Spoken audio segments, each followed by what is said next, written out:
Ubur-ubur ikan lele. Si Jamal PDKT hadir le. Ayo nonton si Jamal PDKT.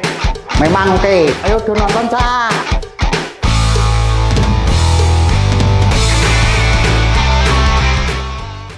Assalamualaikum warahmatullahi wabarakatuh. Salam Germas, sehat, burger, produktif. Selamat pagi Sobat Sehat. Berjumpa bersama saya Triwayuni, host dalam acara Si Jamal PDKT. Pada kesempatan ini kita akan berbincang-bincang masalah inovasi dari Puskesmas Blora mengenai masalah SPM orang terduga TB yang dilayani sesuai standar. Nah, pada kesempatan ini kita sudah ada narasumber dari Puskesmas Blora ya, ada Kak Daryanto. Selamat pagi Kak. Pagi Kak. Ya, sebelum kita berbincang-bincang masalah inovasi ya, kita akan perkenalan dulu. Silakan perkenalkan dirinya. Oke Kak. Assalamualaikum warahmatullahi wabarakatuh. Sebelumnya perkenalkan, nama saya Daryanto. Sehari-hari saya di PC Cluster Puskesmas Klaster 4 di Puskesmas Blora. Oke, sebelum kita masuk ke inovasi ya, kita mungkin masyarakat juga perlu tahu ya, untuk TB itu sebenarnya apa gitu. Terkait TB TB sampai dengan saat ini masih menjadi masalah di Indonesia terutama berdasarkan dari data Global TB Report tahun 2024, Indonesia menempati 2 besar penyakit TB setelah India dengan kasus 1.090.000 pasien. Terkait dengan angka kematian, kita juga meningkat 2 dengan 125.000 angka kematian juga. Jadi sampai dengan sekarang, sampai saat ini TB masih menjadi masalah di Indonesia. Untuk capaian di kabupaten sendiri, Kabupaten Blora, untuk tahun 2024 untuk SPM kita sudah 100% di tingkat kabupaten. Terus terkait dengan penemuan kasus, untuk kasus baru kita ada 1.485 kasus baru TB di Kabupaten Blora. Untuk tahun 2030 Indonesia sudah mencanangkan terkait dengan eliminasi TB pada tahun 2030. Untuk Kabupaten Blora sendiri kita maju 2 tahun Kak. Jadi untuk tahun 2028 untuk Kabupaten Blora sendiri mau eliminasi terkait dengan TB. Gitu Kak. Oke. Itu untuk penyebab dan tanda gejalanya itu apa sih Kak? Terkait dengan TB adalah penyakit infeksi menular yang penularannya jelas lewat udara yang disebabkan oleh Mycobacterium tuberculosis.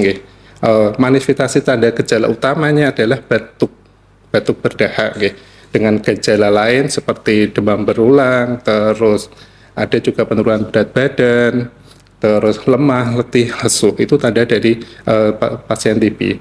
Tapi terkait dengan TB anak, kalau TB anak batuk tidak menjadi tanda gejala utama, jadi bisa mungkin penurunan berat badan dan yang tadi yang lainnya tadi.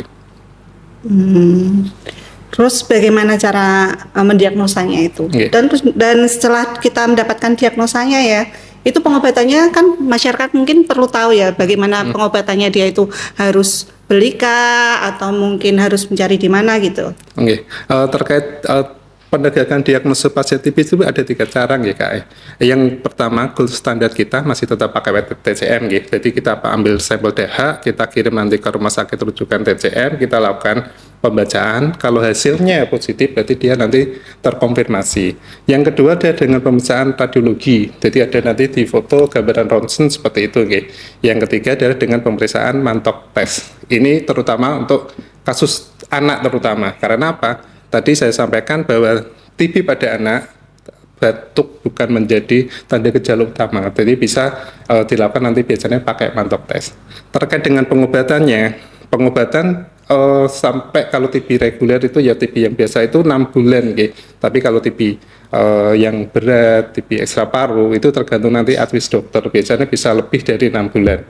Tergantung nanti advis oleh dokter Terus kalau TB resisten obat, karena kita ada TB resisten obat, nah pengobatannya lain. Biasanya kita rujuk dengan ke rumah sakit yang rujukan TB resisten obat. Itu untuk yang resisten ya? Ya, itu yang resisten. Dalam ini untuk rumah sakit rujukan ada di rumah sakit Blora, yang di Blora, wilayah Blora.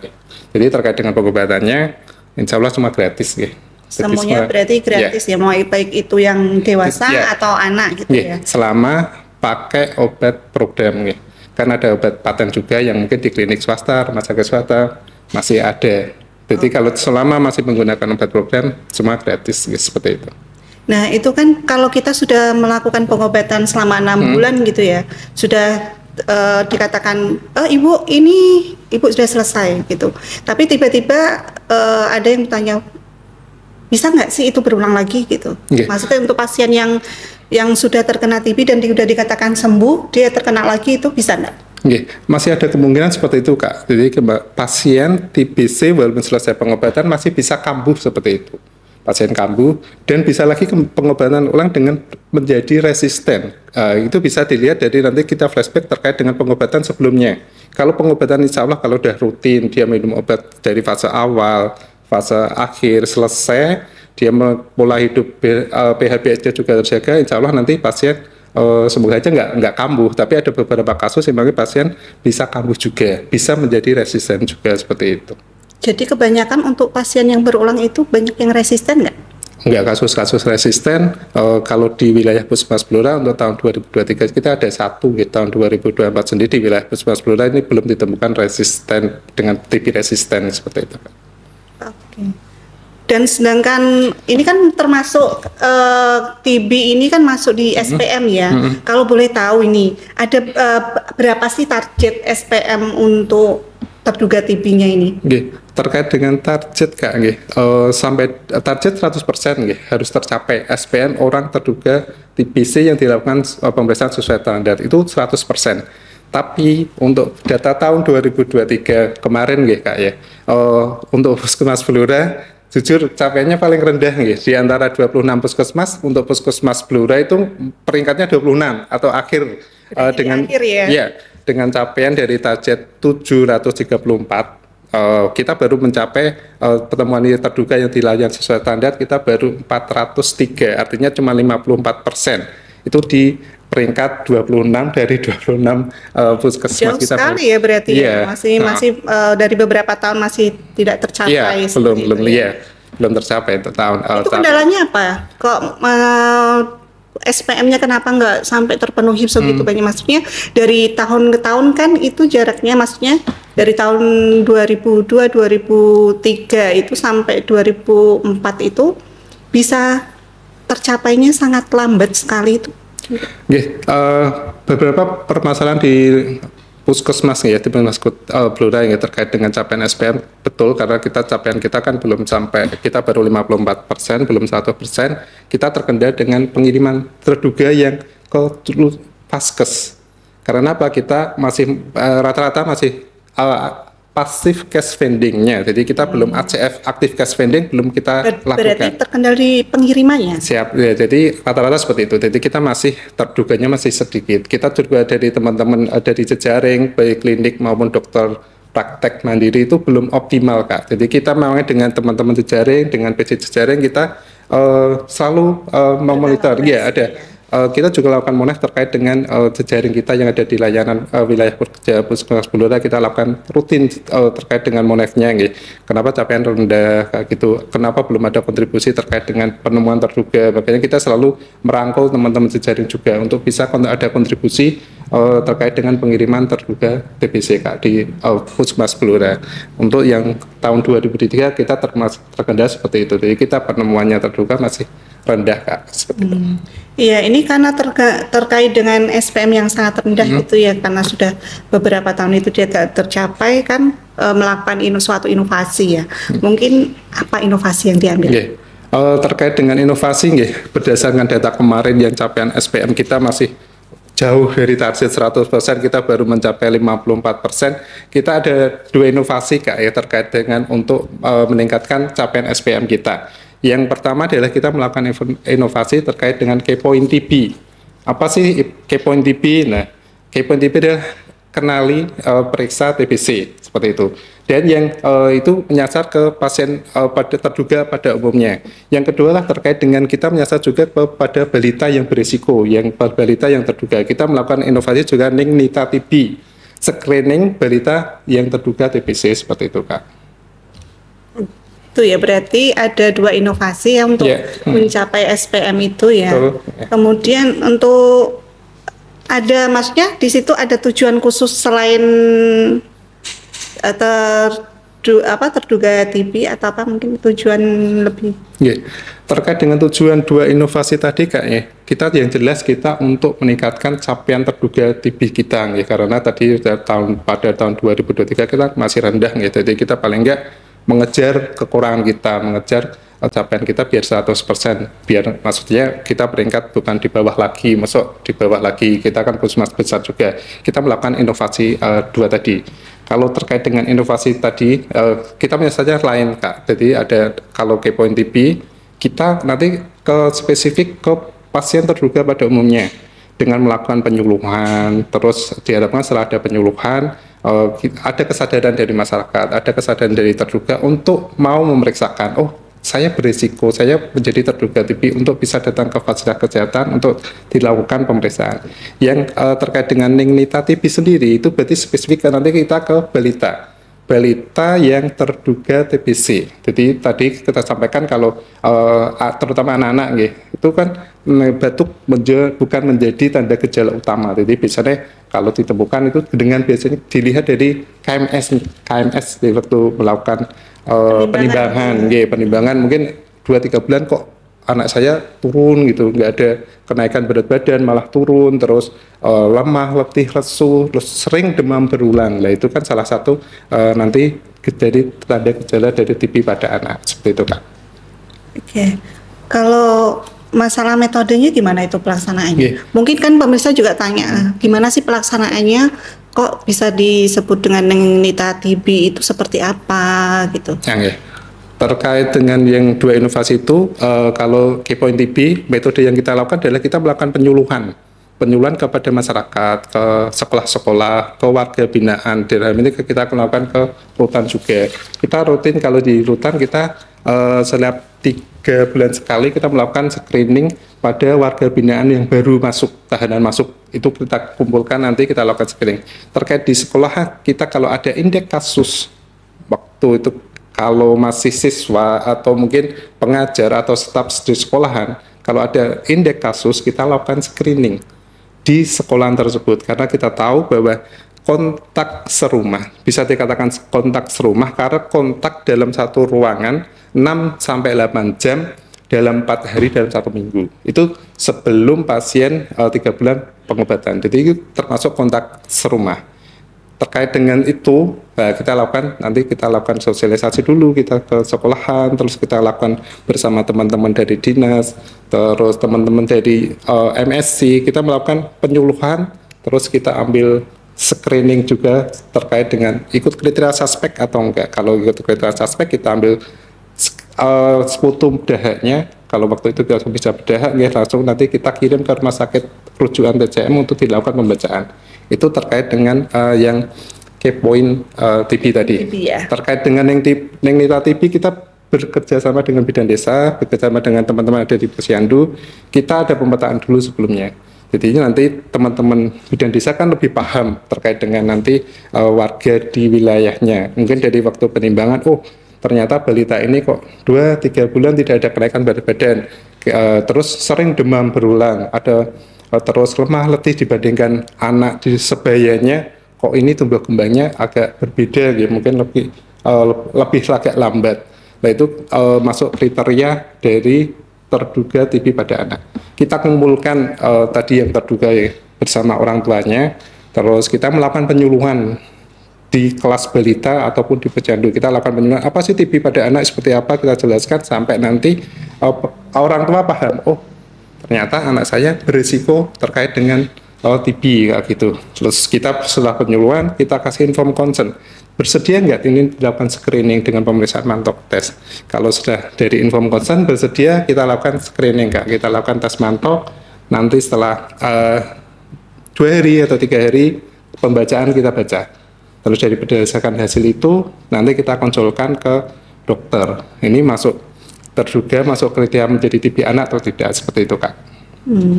Nah itu kan pasti ya, pastinya untuk Kepoin TV dan Ya. Nita TV itu ada keunggulan nih. Ya. Boleh tahu nggak nih keunggulannya apa? Ya, terkait keunggulan jelas ini praktis, simpel dan ekonomis juga karena kita kan sekali menjaring itu banyak terduga bisa kita dapatkan gitu. Contoh kemarin ke beberapa kegiatan seperti itu kita langsung kegiatan banyak sampelnya yang terduga karena kita kan langsung menyasar ke indeks kasusnya, jadi lebih spesifik gitu seperti itu. Jadi yang jelas ekonomis, murah juga kan, murah, simpel dan yang terduganya juga langsung dapat banyak kayak gitu. Itu keunggulan kita. Jadi sekali kegiatan yang terduga bisa terkumpul banyak. Capaian kita juga alhamdulillah bisa. Berarti dalam satu pelaksanaan itu bisa langsung terjalin, mungkin bisa lebih dari 10 kan ya? Iya, bisa. Khusus terkait dengan Kepoin TV sekali kegiatan kemarin kita yang sudah seperti itu kita ada hampir 38-40 terduga dengan sputumnya, terus kita lakukan pembacaan di rumah sakit. Dan itu berhasil nggak? Ada mungkin ada yang positif atau nggak yang dihasilkan gitu? Ada yang positif dan negatif, dan alhamdulillah untuk capaian SPM kita nggih, untuk tahun 2024 ini dengan 2 inovasi tadi nggih, alhamdulillah kita ada peningkatan nggih. Termasuk luar biasa juga peningkatan nggih.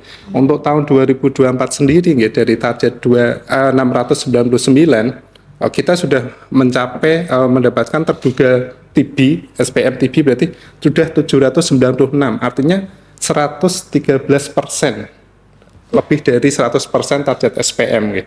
Itu capaian bagi saya itu luar biasa gitu, karena peningkatan ada 2 kali lipat dibandingkan tahun sebelumnya gitu Kak. Oke, kalau dalam pelaksanaan Kak, mungkin di pelaksanaan kan nggak semua orang mau deh, maksudnya di contohnya yang di balitanya terkadang kan anakku kan nggak sakit, anakku sehat kok mau diperiksa seperti itu apa sih gitu kan, dia kan nggak mau gitu kan.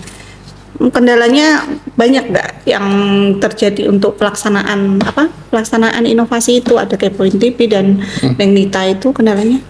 Terkait kendala jelas kalau di lapangan ada nggih terkait dengan Kepoin TV karena kita kalau Kepoin TV kita melibatkan orang banyak, maksudnya kalau ke rutan berarti kita harus menyesuaikan jadwal, ada kegiatan nggak jadwal di rutan seperti itu, kita menyesuaikan intinya seperti kalau melibatkan instansi lain, kita selalu koordinasi dengan instansi lain. Kalau di sekolahan kita sudah lakukan sekolahan, kita juga menyesuaikan nanti jadwal anak sekolahnya seperti apa, karena kita kan mengumpulkan mereka juga anak-anak sekolah nanti guru, stafnya, karena mereka kan tadi kontak erat, kontak serumah mas saya, karena kontak serumah tadi kan 6 sampai 8 jam kontak dalam satu ruangan dalam waktu 4 hari, dalam 1 pekan kan seperti itu. Jadi kontak. Nah, kendala gitu kita juga harus menyesuaikan dengan kalender akademik teman-teman di sekolahan seperti itu.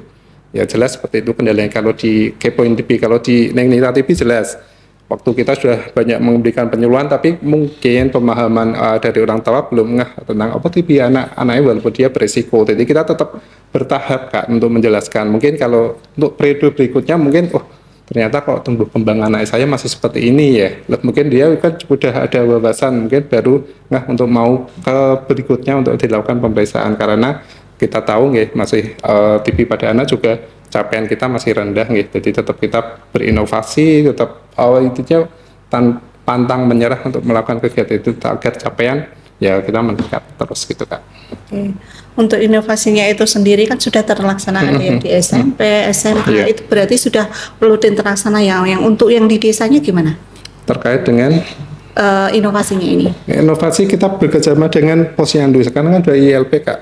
Jadi di situ jelas di meja ketiga itu kan harusnya dilakukan screening terkait dengan TB-nya. Itu kalau di ILP di Posyandu berarti harusnya sekarang sudah semua kan ILP, jadi di screening di pasien sebelum di meja 1 dikasih penyuluhan dulu, terus nanti di meja 2 diukur tinggi berat badan, tensi dan lain-lain. Di meja 3 nanti nakesnya bersama teman-teman kadernya melakukan screening. Ini masuk kriteria TB atau enggak? Kalau sudah masuk kriteria TB berarti diambil sampelnya nanti yang di meja 4, meja 5 nanti terkait dengan pencatatan dan pelaporan. Ini terkait kegiatan kita di Posyandu karena kan sudah semua sudah ILP, jadi seharusnya sudah melakukan seperti itu. Yang terjadi di Puskesmas Blor itu tadi meja 3 ada form screening, dilakukan screening di Posyandu Kak.